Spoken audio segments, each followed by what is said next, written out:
Right లక్ష్మీలావణి గారు, మనం చూస్తున్నాం ఇంకా అంతా అయిపోయింది, వ్యాక్సినేషన్ కూడా భారీగానే జరుగుతుంది ప్రపంచవ్యాప్తంగా. మనం అటు కరోనా భూతం నుంచి బయటపడ్డామంటూ అందరూ ధైర్యంగా ఉన్న పరిస్థితి మనకు కనిపిస్తుంది. అక్కడక్కడ కొన్ని దేశాల్లో కొన్ని కేసులు రావడం అప్పుడప్పుడు మనం మాట్లాడుకోవడం జరుగుతుంది. కానీ ఇప్పుడు ఒమిక్రాన్ అంటూ వచ్చిన ఈ వేరియంట్ ఖచ్చితంగా డెల్టా కంటే ప్రమాదకరమైనదా, మనం భయపడాల్సిందేనా, భద్రంగా ఉండాల్సిందేనా? నమస్తే సతీష్ గారు, డాక్టర్ ముఖర్జీ గారు అండ్ 10 టీవీ ప్రేక్షకులకి.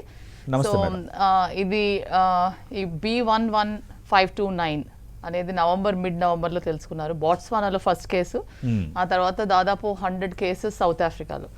అయితే ఒకేసారి ల్యాబ్ టెక్నీషియన్స్ చూసింది ఏంటంటే రెగ్యులర్ ఆర్టీపీసీఆర్ టెస్ట్లు అన్ని పాజిటివ్ వచ్చిన వాటిలో S gene drop out or S gene transfer signal failure అనేది గమనించారు.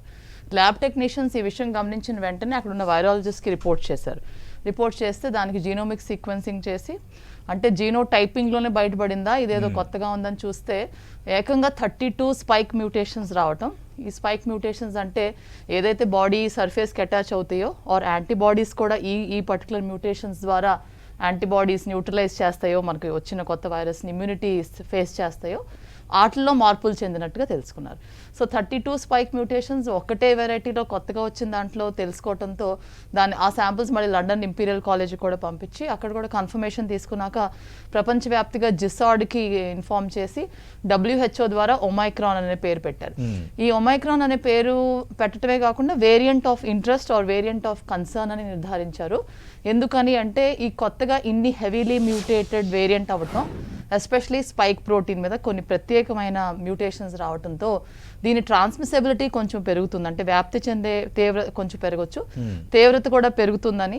అసలు మెయిన్ ఏంటంటే ఇమ్యూనిటీని ఎస్కేప్ చేయగలిగే ఈ యాంటీబాడీస్ ఏదైతే స్పైక్ ప్రోటీన్ అయితే అటాచ్ అవుతుందో అదే ప్లేస్లో యాంటీబాడీస్ కూడా రికగ్నైజ్ చేస్తాయి. కాబట్టి antibody recognition and neutralisation effect తగ్గిపోవచ్చు అనేది ఒక భయం పట్టుకుంది. దానివల్ల దీని వేరియంట్ ఆఫ్ కన్సర్న్గా గుర్తించారు.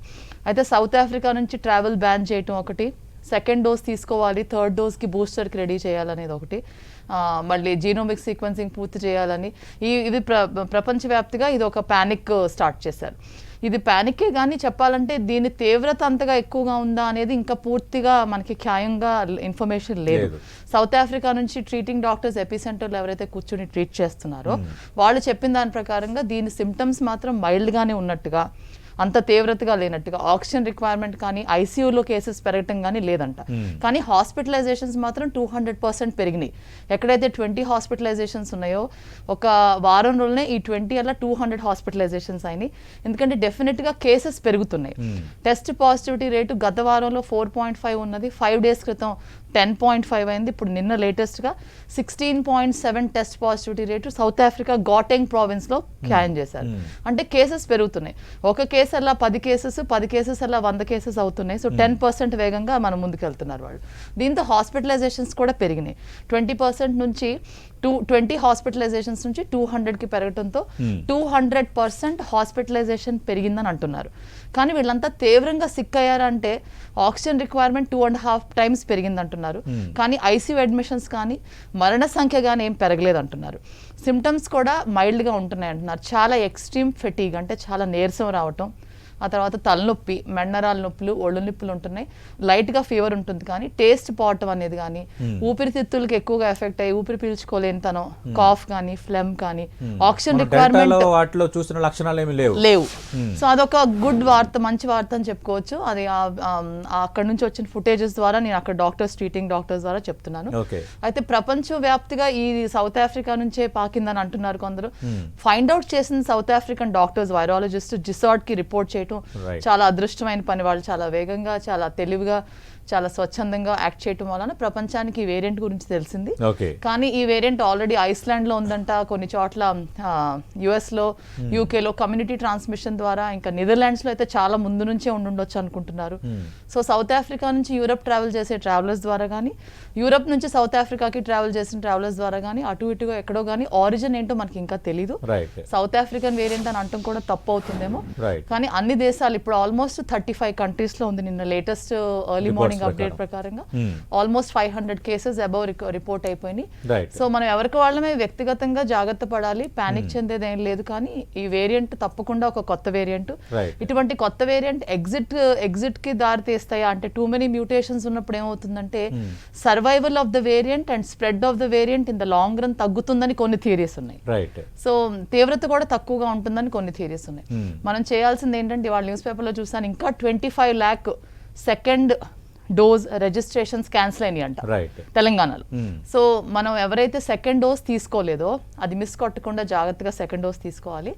తర్వాత బూస్టర్స్ కోసం రెడీగా ఉండి పాలసీ గురించి తెలుసుకుంటూ ఉండాలి. ఖచ్చితంగా అది కూడా మాట్లాడదాం. మీరు అన్నట్టుగా అసలు ఈ తరుణంలో బూస్టర్ డోస్ తీసుకోవాలా లేదన్న అంశాన్ని కూడా మనం ఖచ్చితంగా ఇదే డిబేట్లో మాట్లాడదాం. లక్ష్మీనారాయణ గారు లక్ష్మీనారాయణ గారు, మరొక వైపు ఇది పాండమిక్ నుంచి ఎండమిక్ స్టేజ్కి వెళ్తోంది అని అంటున్నారు కొందరు. ప్రభుత్వంలో ఉన్న వైద్య అధికారులు కూడా ఇలాంటి ప్రకటనలు చేస్తున్నారు. నిజంగా ఇది ఎండమిక్ స్టేజ్ వైపు వెళ్తుందని మనం ధైర్యంగా ఉండొచ్చా? అంటే ఇప్పుడు ప్రపంచవ్యాప్తంగా ఉన్న వేవ్స్ ఏదైతే ఉన్నాయో యుఎస్ స్టిల్ బర్నింగ్. 4th వేవ్లో డెల్టా వేవ్ ఇంకా రోజుకి 1,00,000 పైన కేసెస్ నమోదవుతున్నాయి రోజు. డెత్స్ కూడా 2000 డెత్స్ పర్ డే వస్తున్నాయి. 1800 నుంచి 2200 డెత్స్ ఉన్నాయి. 1,38,000 కేసులు నిన్న రికార్డ్ అయినాయి. సో ఇలా ప్రపంచంలో ఇన్ని వేవ్స్ నడుస్తూ ఉండగా కొత్త వేరియంట్స్ ప్రపంచవ్యాప్తిగా స్ప్రెడ్ అవుతూ ఉండగా ఎండమిక్ అని అనలేము మనం. ఇంకా కూడా బర్నింగ్ పాండమిక్కే. నెక్స్ట్ సబ్సిక్వెంట్ వేవ్కి మన ఇప్పుడు గతంలో అయిపోయిన సెకండ్ వేవ్కి మధ్యలో ఉన్న గ్యాప్లోనే ఉన్నాం. కానీ మూడో వేవ్ ఖచ్చితంగా రావచ్చు. ఎందుకనంటే మనం 50% of the population double vaccinated అయినప్పటికీ ఎలిజిబుల్ పాపులేషన్ అది, అంటే మన ఎలిజిబుల్ పాపులేషన్. అందులో మనం పిల్లల్ని కూడా ఇంక్లూడ్ చేస్తే 25% ఆఫ్ ద టోటల్ పాపులేషన్ మాత్రమే డబుల్ వ్యాక్సినేటెడ్గా ఉంటాము. సో ఇంకా కూడా మనకి ఇమ్యూనిటీ ఫుల్గా లేదు, సెకండ్ 2 డోసెస్ లేదు కనుక అలా ఎన్నో దేశాలు ఉన్నాయి. అట్లా 5.4% మాత్రమే డబుల్ డోస్ వ్యాక్సినేటెడ్ అయిన దేశాలు, వెనకబడిన దేశాలు ఎన్నో ఉన్నారు. సో ఈ దేశాలన్నింటిలో కూడా మనకి ఇమ్యూనిటీ లేని పక్షంలో స్ప్రెడ్ అయ్యే కొత్త వేరియంట్స్ ఆల్రెడీ కొన్ని దేశాలలో కరెంట్గా ఉన్న హెవీలీ స్ప్రెడ్ అయిన డెల్టా వేరియంట్ ఏదైతే ఉందో బాగా డామినెంట్ వేరియంట్ అంటారు, అంటే ఏదైతే ఎక్కువ డామినేటింగ్గా స్ప్రెడ్ అవుతుందో ఆ వేరియంట్ ఉండటం వలన ఎండమిక్ అని అనలేము మనం, ఎపిడమిక్ అని అనగలుగుతాం. సో ఎపిడమిక్ అంటే పాండమిక్ అని అనాలి. పాండమిక్ అంటే త్రూ అవుట్ ద వరల్డ్ అది వ్యాప్తి చెందుతుంది. వరల్డ్ అంతటిని కూడా ఒక సింగిల్ ఫ్యామిలీగా చూడాల్సిన పరిస్థితి. వరల్డ్ అంతా కూడా పూర్తిగా వ్యాక్సినేట్, డబుల్ డోస్ వ్యాక్సినేట్ అవ్వటం, మళ్ళీ కొంత immunocompromised population or high risk population అంటారు వాళ్ళని బూస్టర్ డోసెస్, పిల్లలకి కూడా సేఫ్గా వ్యాక్సినేట్ చేయటం, మళ్ళీ pandemic appropriate behaviour, human behaviour. ఎందుకంటే కొత్తగా వచ్చే వేరియంట్స్ ఎవరిని వెళ్ళి అటాక్ చేయాలని చూసి రావు, వాటికి ఆ తెలివితేటలు ఉండవు. ఎక్కడైతే రెస్పిరేటరీ సిస్టమ్ ఓపెన్ గా ఉందో ఆ గాలి ద్వారా లోపలికి వెళ్ళిపోతాయి. సో అది ఆపుకోవటం అనేది హ్యూమన్ అప్రోప్రియేట్ బిహేవియర్. మనకు ఆ ఉన్న భయము, మనకున్న వ్యక్తిగత బాధ్యత మీద ఆధారపడి ఉంటుంది. సో మనం గుమికూడటము, అన్ని రకాల యాక్టివిటీస్ లోకి వెళ్ళటం అన్ని మానుకోవాలి. ఇప్పటికైనా మనం క్యాన్సిల్ చేయాలి. అలా అని మళ్ళీ స్కూల్స్ మానేయటం, మెడికల్ ఫెసిలిటీస్ ప్రొవైడ్ చేయకపోవటం, పూర్తిగా ట్రాన్స్పోర్టేషన్ మానేయటం అవసరం లేదు, ట్రావెల్ బ్యాన్స్ అవసరం లేదు. ఎకానమీని షట్ చేయకోకుండానే మనం అనవసరమైన యాక్టివిటీస్ ఎన్నో మానొచ్చు. సో ఇటువంటి బిహేవియర్ లేకపోతే కనుక ఇది పాండమిక్ గానే బర్నింగ్ గానే ఉంటుంది, కానీ ఎండమిక్ అయ్యే అవకాశం ఉండదు. ఎండమిక్ అంటే ఏంటంటే చాలా వరకు న్యూ స్ప్రెడ్ లేకుండా ఎక్కడిదక్కడే ఉండిపోయి సీజనల్ ఫ్లూ లాగా వస్తూ ఉండే అవకాశాన్ని ఎండమిక్ అంటారు. ప్లస్ ఇంకా న్యూ వేవ్స్ లేకుండా అది ఎప్పుడు స్టాండర్డ్ గా ఒకే విధంగా అక్కడ స్పోరాడిక్ గా అప్పుడు అడపాదడపా కేసెస్ వస్తూ ఉంటాయి, టెస్టింగ్ జరుగుతూ ఉంటుంది హాస్పిటల్. ఇప్పుడు మనకి 190 కేసెస్ తెలంగాణలో నమోదు అయినాయి నిన్న. సో అదే విధంగా కంటిన్యూగా 190 కేసెస్ అంటే అది సహజం. ఎందుకంటే డెంగ్యూ కానివ్వండి, టీబీ కానివ్వండి, మలేరియా కానివ్వండి, అన్ని కేసెస్ అయితే ఉంటాయి కదా ఒక స్టేట్ లో. సో దాన్ని మనం ఎండమిక్ అనొచ్చు. కానీ కొత్తగా వచ్చే వేవ్స్ మళ్ళీ ఇంకా ప్రపంచవ్యాప్తంగా కొన్ని దేశాలలో ఇంకా కొత్తగా అందుకున్న వేవ్స్ ఉండగా మళ్ళీ ఆ కేసెస్ మనకి ఇండియా వచ్చినప్పుడు ఖచ్చితంగా పాండమికే. ప్రభుత్వాన్ని ఎన్నుకున్న ప్రజలు ఇద్దరికి ఉన్న బ్రెయిన్ లోంచి వచ్చిన మన సైకాలజీ, హ్యూమన్ సైకాలజీకిను ఈ చిన్న క్రిముకి ఉన్న మధ్యలో ఉన్న యుద్ధ వ్యూహం అనుకోవచ్చు. లక్ష్మీనారాయణ గారు, ఇప్పుడు మనకి చాలా అంశాలు తెర ముందు ఉన్నాయి. ఇప్పుడు ఏంటంటే అటు డెల్టాతో పోల్చుకుంటే ఇది అంత ప్రమాదకారి కాదు అని అంటున్నాం, కానీ అదే సందర్భంలో ఆల్రెడీ వ్యాక్సినేషన్ అయిన వాళ్ళకి ఇది ఎఫెక్ట్ అవుతుంది అనేది ఒకటి. రెండోది ఇమ్యూన్ ఎస్కేప్ అనే ఒక లక్షణం కలిగి ఉండడం అనేది ఈ డేంజర్ సైన్గా మనం చూడాల్సిన అవసరం లేదంటారా? చూడాల్సిన అవసరం ఉంది తప్పకుండా. ఇమ్యూన్ ఎస్కేప్ అనేది పెద్ద విషయం అది. ఎందుకంటే 2 డోసెస్ వ్యాక్సిన్ తీసుకున్న వాళ్ళకి ప్రపంచవ్యాప్తంగా ఇది రావటం చాలా ముఖ్యమైన అంశం మనం గమనించాల్సింది. ఇంకోటి ఇజ్రాయెల్లో 2 డాక్టర్స్ ట్రిపుల్ వ్యాక్సినేటెడ్, వాళ్ళు బూస్టర్స్ కూడా తీసుకున్నారు. కాకపోతే అందులో గమనించాల్సింది ఏంటి అంటే వాళ్ళకి తీవ్రత అనేది చాలా మైల్డ్గా ఉంది, సిమ్టమ్స్ ఏమి లేవు, వాళ్ళు ఓన్లీ ఇంట్లో ఉన్నారు. సో యుఎస్లో కూడా ఒకళ్ళు డాక్టర్ అని తెలిసింది. సో ఇట్లా కర్ణాటకలో డాక్టర్స్ వీళ్ళందరూ కూడా డబుల్ వ్యాక్సినేటెడ్ తీసుకున్నా సరే వస్తుంది అంటే వాళ్ళకి వైరస్ ఎక్స్పోజర్ ఉంది, వచ్చింది, కానీ వచ్చిన తర్వాత వాళ్ళకి తీవ్రత లేదు, అట్లా అని మరి హాస్పిటల్కి వెళ్ళి మందులు వాడే అంత పరిస్థితి లేకుండా మైల్డ్గానే వెళ్ళిపోతుంది. ఇందులో ముఖర్జీ గారు చాలా క్లియర్గా మెన్షన్ చేశారు, రీఇన్ఫెక్షన్ రేటు 2.5% అబవ్ ఉందని చెప్తున్నారు. ఇప్పటి వరకు మనం చేసిన స్టడీస్ అన్ని కూడా బ్రేక్ త్రూ ఇన్ఫెక్షన్స్, రీఇన్ఫెక్షన్స్ ఏవైతే ఉన్నాయో 0.4 నుంచి 1.2, 1.4 మాక్సిమం ఉన్నాయి స్టడీస్ లో. 2.5 అబవ్ ఉండటం అనేది రీఇన్ఫెక్షన్ ఆల్రెడీ ఇన్ఫెక్టెడ్ పీపుల్లో. న్యాచురల్ ఇమ్యూనిటీ అనేది చాలా గొప్ప ఇమ్యూనిటీ.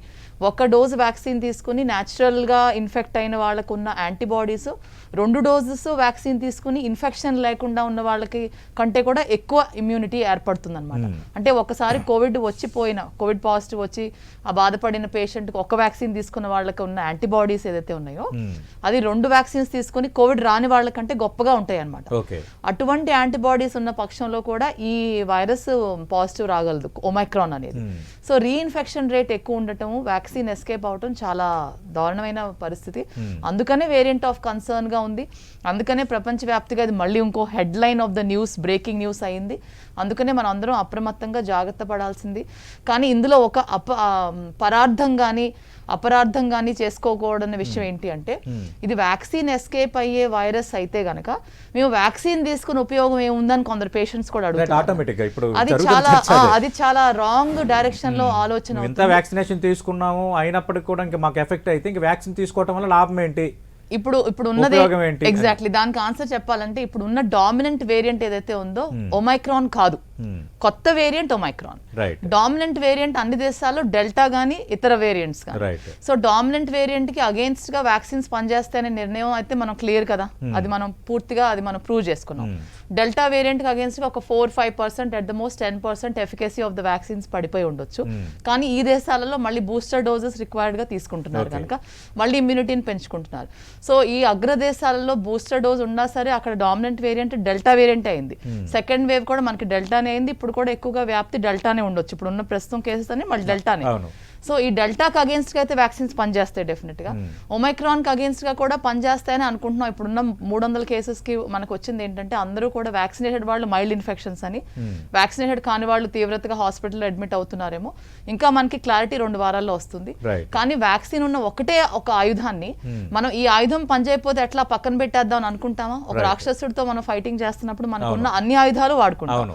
సో 2 డోసెస్ వ్యాక్సిన్ తీసుకోవటం అనేది ఖచ్చితంగా జరగాలి.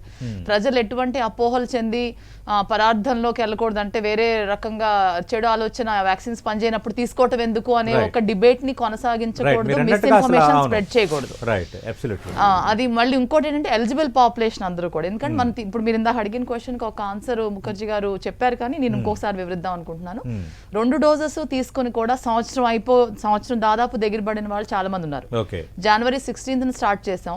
ఇంకొక నెల రోజుల్లో మనం సంవత్సరం వాళ్ళు ఖచ్చితంగా బూస్టర్ డోస్ తీసుకోవాలి. మన దేశంలో కూడా బూస్టర్ కి పాలసీ ఇప్పుడు రెడీ అవ్వాలి. నిన్న లవ్ అగర్వాల్ మీటింగ్ అంతా మేము జాగ్రత్తగా చూసినాక ఇమ్మీడియట్లీ నేను ఒక 10 ట్వీట్స్ పెట్టాను. ఏమని? బూస్టర్ మీద పాలసీ గురించి వివరణ లేదు, బూస్టర్ గురించి ఎటువంటి మాట కూడా అందులో మాట్లాడాలి. పాలసీ క్రియేట్ చేయాలి, ఆర్ అట్లీస్ట్ వాళ్ళు చెప్పాలి with in so and so date మా బూస్టర్ పాలసీకి మేము మళ్ళీ కలుస్తాం ప్రెస్ మీట్ అని కూడా వాళ్ళు వదిలేస్తారు. ఇంకా వాళ్ళు డైరెక్ట్ గా క్వశ్చన్ అడుగుతుంటే నీతి ఆయోగ్ వికే పాల్ గారు ఏమన్నారంటే ఫస్ట్ 2 డోసెస్ తీసుకోండి తర్వాత బూస్టర్ గురించి ఆలోచిద్దాం అన్నారు. That's not the correct attitude. We're working on the booster policy, it will be released very soon అని చెప్పాలి. ఎందుకంటే the country is waiting for the booster policy. Booster policy is very much required for health care professionals. ఎందుకంటే doctors, front line warriors అందరూ కూడా, police సిబ్బంది వీళ్ళందరికీ boosters ఇచ్చేయాలి. ఇప్పుడు 3rd డోస్ మళ్ళీ బూస్టర్ ఇవ్వాల్సి వస్తుంది. వృద్ధులు 65 ఇయర్స్ అబవ్ అందరికీ కూడా మనం బూస్టర్స్ ఇవ్వాలి. Right. చైల్డ్ వ్యాక్సినేషన్ పాలసీ ఇంతవరకు అప్రూవ్డ్ అంటున్నారు కానీ ఇంకా తెరపైకి రాలేదు. Right. అది అర్జెంట్ గా తీసుకురావాలి. సో ప్రభుత్వం చేయాల్సినవి చేయాలి. Right. జీనోమిక్ సీక్వెన్సింగ్ చాలా లేట్ అవుతుంది సతీష్ గారు. జీనోమిక్ సీక్వెన్సింగ్ చాలా ఫాస్ట్ గా చేయగలగాలి మనం. Right. ఆర్టీపీసీఆర్ టెస్ట్ లో కూడా ఎస్జీన్ ఫెయిల్యూర్ ఉన్నది కనుక ఎస్జీన్ డిటెక్షన్ ఉన్న ఆర్టీపీసీఆర్ ఉండాలి. Right. ఆర్టీపీసీఆర్ టెస్ట్ ఒక విధంగా రేటు పెడుతున్నారు, ర్యాపిడ్ యాంటిజెన్ టెస్ట్ ఇంకో విధంగా అవును, రేటు అది పెడుతున్నారు. బాగా చర్చ జరుగుతోంది. చాలా ఎయిర్పోర్ట్ లో దారుణమైన ఉన్న పరిస్థితి. ధరలపైన కూడా ఎయిర్పోర్ట్ లో విస్తృతంగా చర్చ జరుగుతుంది, విమర్శలు వస్తున్నాయి. 4,500 రూపాయలు కలెక్ట్ చేస్తున్నారు టెస్ట్. Exactly. ర్యాపిడ్ ఆర్టీపీసీఆర్ అది ర్యాపిడ్ ఆర్టీపీసీఆర్ మళ్ళీ ఇంకొక రకం ఇంకో 500 రూపీస్ కి తక్కువ రేట్ లో పెట్టారు. ఇంకొక రకం 3,900 కి ర్యాపిడ్ గా 60 మినిట్స్ 90 దానిపైన మినిట్స్. నిన్న తెలంగాణ డిహెచ్ శ్రీనివాస్ గారు ఇచ్చిన ఆన్సర్ కూడా సహేతుకంగా లేదు. ఎగ్జాక్ట్లీ, ఎందుకంటే వాళ్ళకే పూర్తిగా తెలియట్లే ఏం చేయాలనేది. ఒక ఇవన్నీ టెస్ట్ కూడా చేసుకుంటే 5 నుంచి 6 గంటలు పడుతుంది, ఓపిక లేకపోతే ఎలా అంటే ఇప్పుడు ఎయిర్పోర్ట్ లో ఉన్న ప్రయాణికులు 5-6 గంటలు వెయిట్ చేసే పరిస్థితి ఉంటుంది. చాలా కష్టం, ఎందుకంటే ఖచ్చితంగా చాలా మంది దానిపైన పెద్దవాళ్ళు ప్రభుత్వం నుంచి కూడా ఉంటారు. స్పష్టత చాలా మంది కోరుకుంటున్నారు. ఎగ్జాక్ట్లీ. రైట్.